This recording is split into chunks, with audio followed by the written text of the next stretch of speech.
गोपिका जीवनस्मरणं गोविन्द गोविन्द सद्गुरु विठ्ठलदास महाराज की ஜெய். இந்த சுவாயம்பூ மனு சதரூபா இவாளுடைய புத்திரர்கள் மேலே இவர்கள்கிட்டேருந்து வந்தது தான் இந்த உலகம் முழுக்க எத்த ஆபூரித்தம் ஜெகத்து அப்படின்னு சொன்னதுனால இவர்களுடைய சிருஷ்டி தான் இந்த உலகம் முழுக்க வியாபிச்சிருக்குன்னு சொன்ன உடனே விதுரருக்கு பரம சந்தோஷம். சுவாயம்பூமனுவை பற்றி நான் கேள்விப்பட்டிருக்கேன், எப்பேற்பட்டவர் அவர் பரம பகவத் பக்தன்னு கேள்விப்பட்டிருக்கேன்.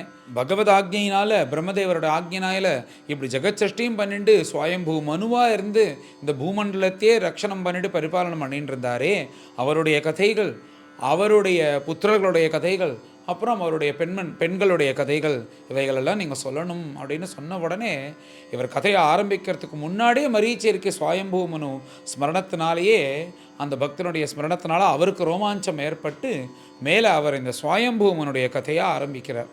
மேலே மைத்ரேயர் கதை சொல்ல ஆரம்பிக்கிறார். இந்த சுவாயம்பூ மனு தான் உண்டான உடனே எப்படி பிரம்மதேவன் அவர் உண்டாகி பகவானை குறித்து ஸ்தோத்திரம் பண்ணி பகவானை சந்தோஷப்படுத்தினாரோ, அதே போல் பிரம்மதேவரை குறித்து ஒரு சின்ன ஸ்தோத்திரம் பண்ணி அப்பேற்பட்ட உமக்கு புத்திரனா பிறந்திருக்கேன் சந்தோஷம்னு பிரம்மதேவரை குறித்து ஸ்தோத்திரம் பண்ணேன். பிரம்மதேவனு சந்தோஷப்பட்டார். என்னுடைய பிதாவாக இருக்கக்கூடிய நீங்கள் என்னை சிருஷ்டி பண்ணேல், மேலே நான் என்ன பண்ணணும் நீங்கள் ஆக்ஞாபிக்கணும் அப்படின்னு சொன்ன உடனே பிரம்மதேவர் சந்தோஷப்பட்டு புத்திரனாக இருக்கிறவன் என்ன பண்ணணும்னு ஒரு புத்திரனுடைய தர்மத்தை சொல்கிறார். முதல்ல நாங்கள் சொல்லக்கூடிய வார்த்தைகளை முழுக்க கேட்டுக்கணும். நீ ஆச்சரணை பண்ணும்போது உன்னால் எவ்வளோ முடியுமோ அதை பண்ணு, முழுக்க பண்ணணுன்ற கூட இல்லைன்னு சொல்கிறார். ஆனால் நாங்கள் சொல்கிறது முழுக்க கேட்டுட்டு அலட்சியமாக இல்லாமல் நீ இருந்துட்டு இருந்தாலே போதும்பா, ஒரு அப்பாவுக்கு எதுக்கு மேலே என்ன வேணும் அப்படின்னு சொல்லிட்டு ஒரு புத்திரன் எப்படி நடந்துக்கணும்னு சுவாயம்பூ மனுவை பார்த்து சொல்கிறார். இப்பேற்பட்ட நீ எதுக்கு உண்டானேன்னா, நீ உண்டாகி நீங்கள் ரெண்டு பேரும் தம்பதிகளாக எப்படி நீங்கள் சத்துவகுணத்தோடு இருக்கீங்களோ இதே போல் நல்லவர்களாக நீ நல்ல விஷயத்தோடு நல்லவர்களை இந்த உலகம் முழுக்க உண்டாக்கி அவர்களை வாழ வைக்கணும். அதுக்காக தான் உங்களை நான் சிருஷ்டி பண்ணியிருக்கேன். இதுதான் நீ எனக்கு செய்யக்கூடிய சேவை பணிவிடை, இதை நீ ஸ்ரத்தையாக பண்ணிட்டு வரணும் அப்படின்னு பிரம்மதேவர் சுவாயம்பூ மனுவை ஆக்ஞாபிக்கிறார்.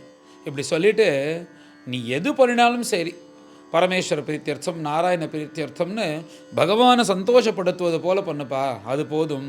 அப்பேற்பட்ட பிரபுவை அலட்சியப்படுத்திட்டு அவன் சொல்லக்கூடிய வார்த்தை எல்லாத்தையும் அலட்சியம் பண்ணிவிட்டு நீ பாட்டுக்கு ஏதோ பண்ணிகிட்டே இருந்தேன்னா அது என்னென்னா உன் ஆத்மாவுக்கு பண்ணக்கூடிய துரோகம். உன் மனசுக்குள்ளே பகவான் உட்காண்டிருக்காரோன்னோ அவர் நீ சந்தோஷப்படுத்தாமல் நீ எத்தனை காரியம் பண்ணி என்ன பிரயோஜனம்? அதனால் நீ எது பண்ணுறதா இருந்தாலும் பகவத் பிரீத்தியர்த்தமாக பண்ணு அப்படின்னு சொல்லிட்டு இத்தனையும் சொல்லிவிட்டு இவைகள் எதெல்லாம் பிரம்மதேவன் சொன்னாரோ மேலே நீ ஜெகத் சிருஷ்டி பண்ணு, இவைகள்லாம் வச்சுட்டு ஆரம்பின்னு சுவாயம்பூ மனுக்கிட்ட ஆக்ஞாபிக்கிறார். மேலே தன் பிதாவாக இருக்கக்கூடிய பிரம்மதேவரை நமஸ்காரம் பண்ணி சுவாயம்பூ மனு கேட்குறாராம், நீங்கள் ஜெகத் சிருஷ்டி உண்டாக்கணும்னு சொன்னேன். ஜெகத் சிருஷ்டியை உண்டாக்கணும்னா அதுக்கு பூமின்னு ஒன்று தேவையே. பூமி சிருஷ்டிலாம் ஆயிடுத்துன்னு சொல்கிறார். ஆனால் அந்த பூமி எங்கே இருக்குன்னு கண்ணுக்கு தெரியவே இல்லையே. அப்படின்னு பார்த்தா ஒரே கர்ப்போதக ஜலம், அந்த ஜலம் முழுக்க இருக்கான். இதில் பூமி எங்கே இருக்கா?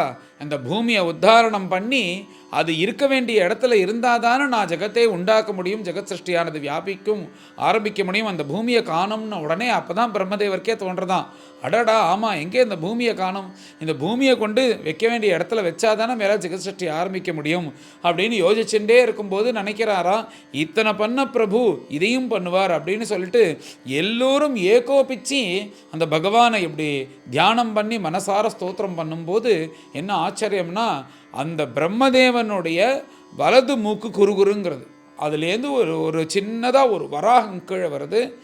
பார்த்தா முதல்ல விழும்போது அங்குஷ்ட மாத்திரம்தான் இருக்குது. அப்படி பார்க்கும்போது வெள்ளை வெள்ளையேன்னு இருக்கிற அந்த வராகம் பன்றி ரூபத்தை பகவான் தான் எடுத்துன்னு வரார். எடுத்துன்னு திடீர்னு பார்த்தா பெரிய யானை மாதிரி ஆனார். அப்புறம் பார்த்தா ஏகோபிச்சு ஒரு பெரிய ரூபம். உடனே பிரம்மதேவரை எல்லாருக்கும் பார்த்தா என்னது இது சம்மந்தமே இல்லாமல் பன்றி உருவத்தில் ஏதோ ஒன்று வந்திருக்கேன்னு பகவான் முதல்ல தெரிஞ்சிக்க முடியல. அப்புறம் பார்த்தா தான் கொஞ்சம் நேரம்க்கு அப்புறம் தான் தெரிஞ்சுது பூமியை உத்தாரணம் பண்ணுறதுக்காக அந்த பிரபு வராக ரூபத்தில் வந்திருக்காருன்னு. அப்புறம் தெரிஞ்சுட்டு ஏகோபிச்சு அந்த பகவானை பார்த்து நமஸ்காரம் பண்ணுறார்கள். இப்படி ஆகாயத்தில் இப்படி பிரகாசமாக ஸ்வேதவராக மூர்த்தியாக ஜொலிச்சுன்னு இருக்கிற அந்த பிரபுவை பார்த்துட்டே இருக்கும்போது அந்த பன்றி கத்துவது போல் ஒரு கர்ஜனையை போடுறாராம். இது அவர் போட்டது கர்ஜனை, ஆனால் என்னென்னா இதான் வேதத்தினுடைய துவனியா. அதை தெரிஞ்சுட்டு அங்கே இருக்கிற அந்த ரிஷிகள் எல்லாரும் அந்த பகவானை வேதத்தினால ஸ்தோத்திரம் பண்ணார்களாம். அந்த ஸ்தோத்திரத்தை கேட்டுட்டு பிரபு மேலே பூமியை உத்தாரணம் பண்ணணுன்றதுக்காக இங்கேருந்து கிளம்பி இந்த கர்ப்போதக ஜலத்துக்குள்ள ரசாதலம் அப்படின்ற ஒரு பெரிய உருண்டை இருக்கான். அந்த ரசாதலம்ன்ற அந்த கோலத்துக்கு உள்ள இந்த பூகோளமாகக்கூடிய இந்த பூமியானவள் இருக்கான்னு பகவானுக்கு தெரியும். பகவானுக்கு தெரியாததா? உடனே அங்கேருந்து கிளம்பி நேராக உள்ளே போய் தன்னுடைய அந்த மூக்குனாலேயே அந்த பூமியை தூக்கணும்னு தீர்மானம் பண்ணிட்டார். அதுக்காக தான் இந்த வராக ரூபத்தை எடுத்துட்டார். அப்படி எடுத்துன்னு அந்த பூமியை தூக்கிண்டு இப்படி மேலே வந்துட்டே இருக்கும்போது என்ன ஆச்சரியம்னா, ஏதன் மத்தியில் பார்த்தா அங்கேருந்து ஒருத்தன் கதையை வச்சுன்னு ஒரு அசுரன் சண்டைக்கு வந்துட்டானா. உடனே அவனை எப்படியோ சம்ஹாரம் பண்ணி அவனை கீழே தள்ளி அப்புறம் அவனுடைய ருதிரம் ரத்தமானதெல்லாம் உடம்பில் இருக்க இப்படி பகவான் அந்த ஜலத்திலேருந்து அந்த பூமியை உத்தாரணம் பண்ணி ஆகாயத்தில் வந்து இப்படி நிற்கிறத பார்த்தா எல்லோரும் பரம சந்தோஷப்பட்டு ஆச்சரியமாக சொல்கிறாராம். ஏன்னா தான் வாழறதுக்கு பூமி அப்படின்ற பூமாதா தேவை. அந்த பூமியை கல்யாணம் பண்ணிட்டு எடுத்துட்டு வருவது போல பிரபு எல்லோருக்கும் ஜெகத் பிதாவாக இருக்கக்கூடிய அந்த பிரபு உள்ளே போய் இந்த பூமியை எடுத்துன்னு வரும்போது அந்த பகவானை பார்க்கும்போது ஒரு அப்பாவாகவும் அம்மாவாகவும் தோன்றது. அப்பேற்பட்ட அந்த பிரபுவை பார்த்துட்டு எல்லோரும் ஸ்தோத்திரம் பண்ணுறார்கள். அப்பேற்பட்ட அந்த வராக பெருமாள் வந்து இவருக்கு நிறையா பேர் உண்டு. ஆனால் இந்த வராக மூர்த்தின்னு பார்க்கும்போது யஜ்ஞஸ்வரூபின்னு தான் எல்லோரும் சொல்லுவாள். யஜ்ஞவராகன்னு தான் சொல்லுவாள். அது எப்படின்னா அப்படி பூமியை வந்து தன் மூக்கில் வச்சுட்டு இப்படி பகவான் நிற்கும்போது பார்க்கறதுக்கு பன்றி மாதிரி இருக்கார். ஆனால் அந்த சரீரத்தில் வேதத்துக்கும் யாகத்துக்கும் சம்பந்தப்பட்ட அத்தனை விஷயங்களும் தெரியறதான். எந்தெந்த அங்கங்களில் எதெல்லாம் தெரியறது அப்படின்னு வர்ணிக்கிறார் மைத்ரேயர். பேர்பட்ட வராகமூர்த்தி யஜ்ஞஸ்வரூபனாக இருக்கக்கூடிய இந்த பிரபுவனுடைய புஜங்களில் காயத்ரி ஆகிற சந்தஸ்ஸெல்லாம் தெரியறதான்.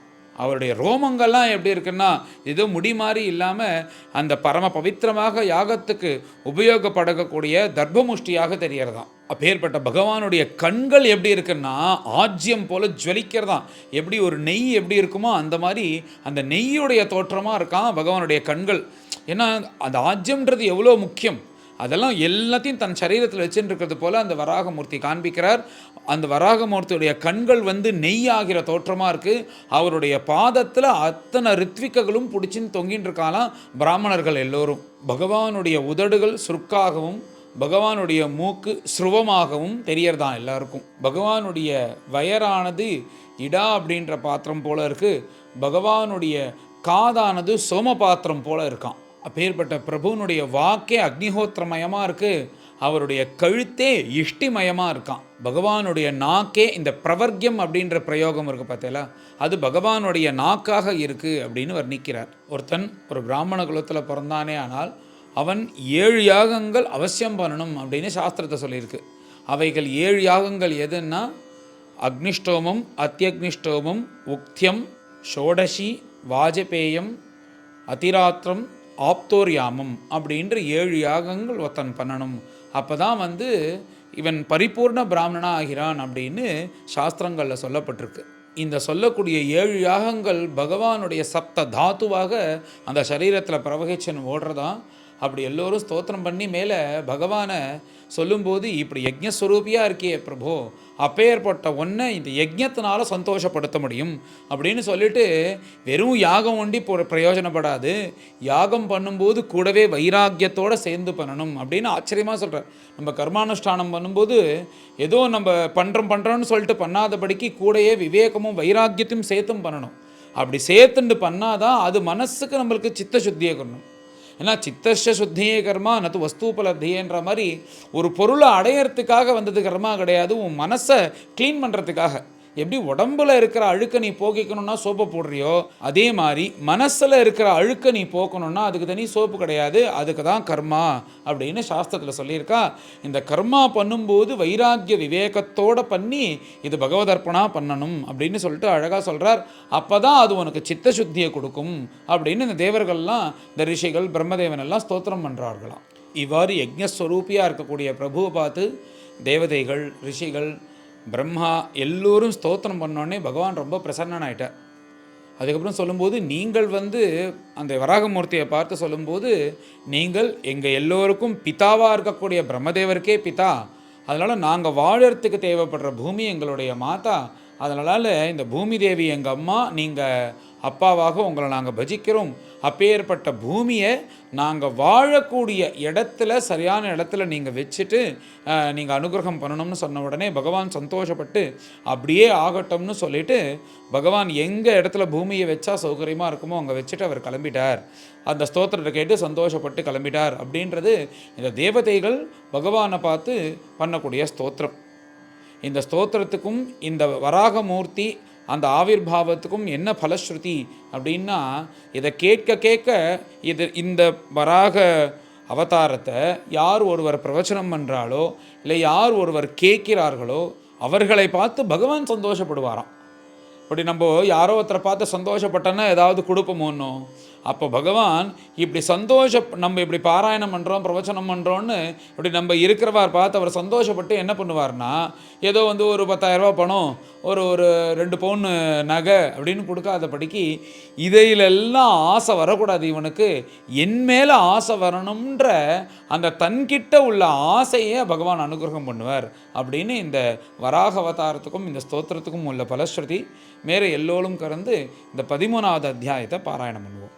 अथ त्रयोदशोऽध्यायः श्रीशुक उवाच निशम्य वाचं वदतः मुनेः पुण्यतमां नृपा भूयः पप्रच्छ कौरव्यः वासुदेवकथाधृतः विदुरोवाच स वै स्वायम्भुवः सम्राट् प्रियः पुत्रः स्वयम्भुवः प्रतिलभ्य प्रियां पत्नीं किं चकार ततो मुने चरितं तस्य राजर्षेः आदिराजस्य सत्तमा ब्रूहि मे श्रद्दधानाय विश्वक्सेनाश्रयो ह्यसौ श्रुतस्य पुंसां सुचिरश्रमस्य नन्वञ्जसा सूरिभिरीडितोऽर्थः यत्तत् गुणानुश्रवणं मुकुन्द पादारविन्दं हृदयेषु येषाम्। श्रीशुक उवाच इति ब्रुवाणं विदुरं विनीतं सहस्रशीर्ष्णः चरणोपधानं प्रहृष्टरोमा भगवत्कथायां प्रणीयमानो मुनिरभ्यचष्टा। मैत्रेय उवाच यदा स्वभार्यया साकं जातः स्वायम्भुवो मनुः प्राञ्जलिः प्रणतश्चेदं वेदगर्भमभाषत त्वमेकः सर्वभूतानां जन्मकृत् वृत्तिदः पिता अथापि नः प्रजानां ते शुश्रूषा केन वा भवेत् तद्विधेहि नमस्तुभ्यं कर्मस्वीड्य आत्मशक्तिषु यत्कृत्वेह यशो विश्वक् अमुत्र च भवेद्गतिः। ब्रह्मोवाच प्रीतस्तुभ्यमहं तात स्वस्तिस्ताद्वां क्षितीश्वरा यन्निर्व्यलीकेन हृदा शाधिमेत्य आत्मनार्पितम् एतावती आत्मजैर्वीरा कार्याह्यपचितिर्गुरौ शक्त्या प्रमत्तैः गृह्येत सादरं गतमत्सरैः सत्त्वमस्याम् अपत्यानि सदृशानि आत्मनो गुणैः उत्पाद्य शासधर्मेण गां यज्ञैः पुरुषं यजा परं शुश्रूषणं मह्यं स्यात् प्रजा रक्षया नृपा भगवांस्ते प्रजाभर्तुः हृषीकेशो अनुतुष्यति येषां न तुष्टो भगवान् यज्ञलिङ्गो जनार्दनः तेषां श्रमो ह्यपार्थाय यदात्मा नादृतस्वयं मनुरुवाच आदेशेऽहं भगवतः वर्तेयामीव सूदना स्थानं त्विहानुजानीहि प्रजानां मम च प्रभो यदोकः सर्वसत्त्वानां महीमग्नामहाम्भसि अस्यावुद्धरणे यत्नः देवदेव्या विधीयताम् मैत्रेय उवाच परमेष्ठी त्वपां मध्ये तथा सन्नाम् अवेक्ष्य गाम् कथमेनां समुन्नेष्य इति दध्यौ धिया चिरम् सृजतो मे क्षितिर्वार्भिः प्लाव्यमाना रसां गता अथात्र किमनुष्ठेयम् अस्माभिः सर्गयोजितैः यस्याहं हृदयादासं स ईशो विदधातु मे इत्यभिध्यायतो नासौ इवरात् सहसा अनघा वराहतोको निरगात् अंगुष्ठ परिमाणकः तस्याभिपश्यतः स्वस्थः क्षणेन किल भारत गजमात्रः प्रववृधे तदद्भुतम् अभून्महत् मरीचिप्रमुखैः विप्रैः कुमारैः मनुना सह दृष्ट्वा तत् सौकरं रूपं तर्कयामास चित्रधा किमेतत् सौकरव्याजम् सत्वं दिव्यम् अवस्थितम् अहो बताश्चर्यम् इदम् नासायामे विनिसृतम् दृष्टः अंगुष्ठ शिरोमात्रः क्षणात् गण्डशिलासमः अपिस्वित् भगवानेशः यज्ञो मे खेदयन्मनः इति मीमांसतस्तस्य ब्रह्मणः सह सूनुभिः भगवान् यज्ञपुरुषः जगर्जागेन्द्र सन्निभः ब्रह्माणं हर्षयामास हरिस्तांश्च द्विजोत्तमान् स्वगर्जितेन ककुभः प्रतिस्वनयता विभुः निशम्यते घर्घरितं स्वखेद क्षयिष्णुमायामय सूकरस्य जनस्तपः सत्यनिवासिनस्ते त्रिभिः पवित्रैः मुनयो गृणन् स्म तेषां सतां वेद वितानमूर्तिः ब्रह्मावधार्य आत्मगुणानुवादं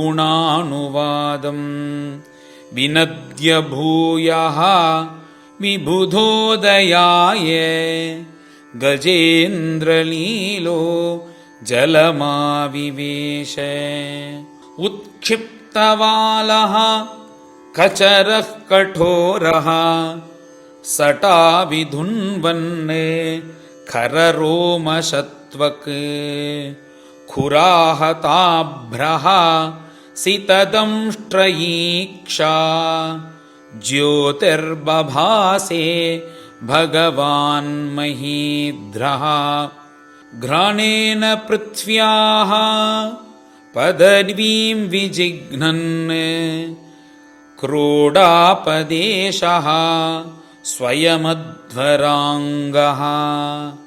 करालदंष्ट्रोऽपि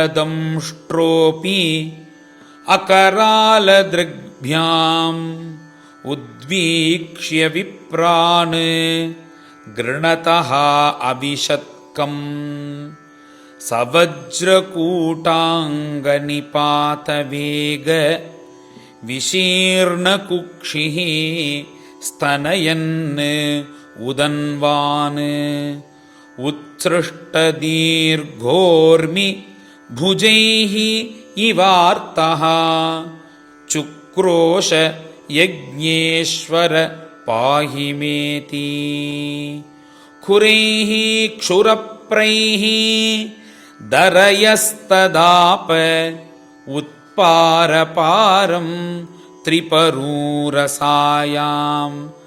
ददर्शगां तत्र सुषुप्सुरग्रे यां जीवधानीं स्वयमभ्यधत्त स्वदंष्ट्रयोद्धृत्य महीं निमग्नां स उत्थितः संरुरुचेरसायाः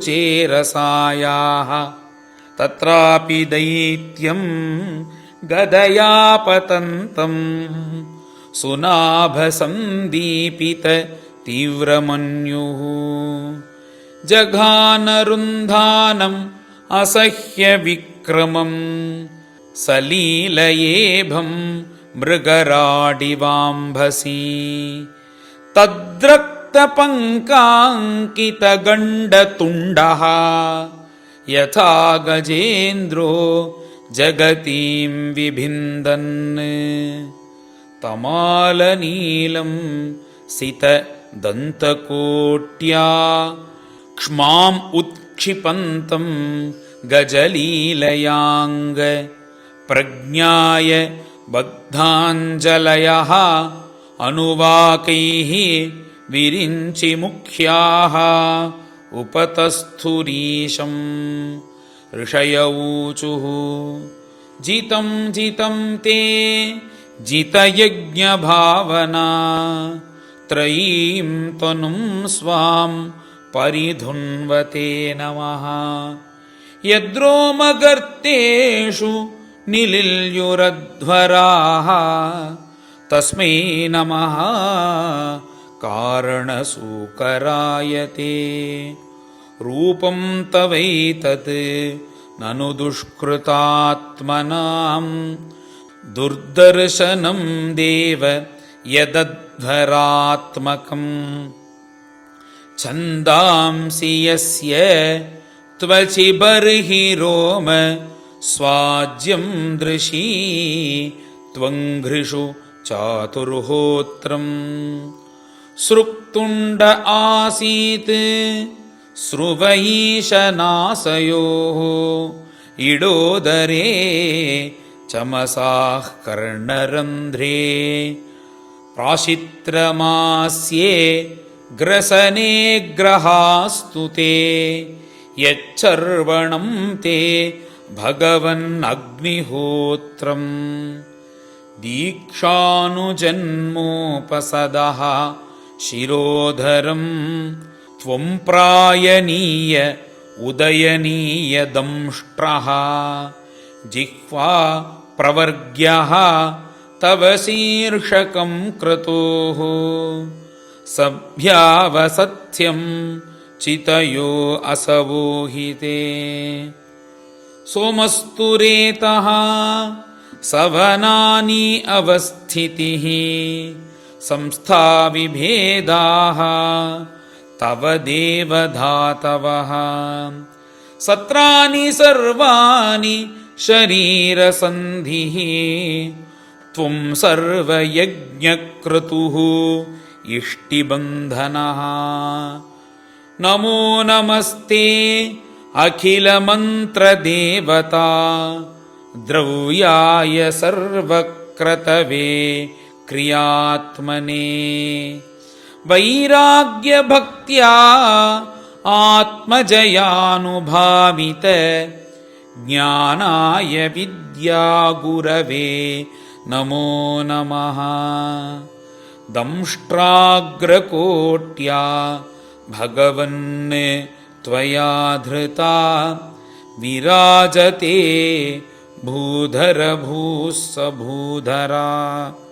यथावनात् निस्सरतो दता धृता मतङ्गजेन्द्रस्य सपत्रपद्मिनी त्रयीमयं रूपमिदं च सौकरं भूमण्डलेनाथ दता धृतेन ते चकास्ति शृङ्गोढ घनेन भूयसा कुलाचलेन्द्रस्य यथैव विभ्रमः संस्थापयैनां जगतां सतस्थुषां लोकाय पत्नीमसि मातरं पिता विधेम चास्यै नमसा सह त्वया यस्यां स्वतेजो अग्निमिवारणावधाः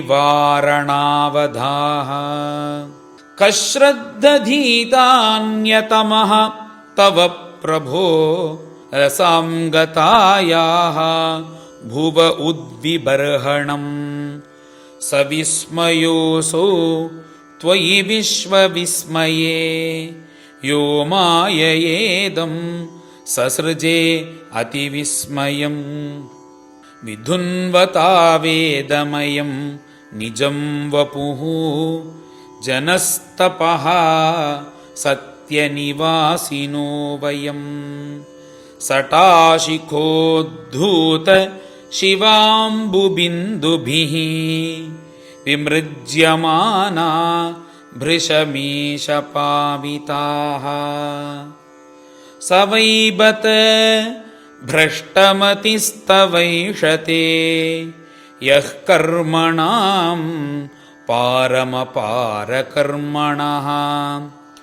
यद्योगमाया गुणयोगमोहितं विश्वं समस्तं भगवन् विधेहिशम् मैत्रेय उवाच इत्युपस्थीयमानस्तैः मुनिभिः ब्रह्मवादिभिः सलिले स्वखुराक्रान्त उपाधत्तावितावनिं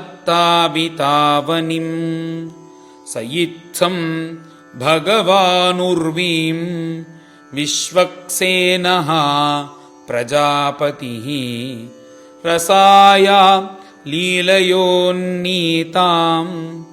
अप्सुन्यस्य ययौ हरिः य एवमेतां हरिमेधसो हरेः कथां सुभद्रां कथनीयमायिनः शृण्वीत भक्त्या श्रवयेत वोशतीं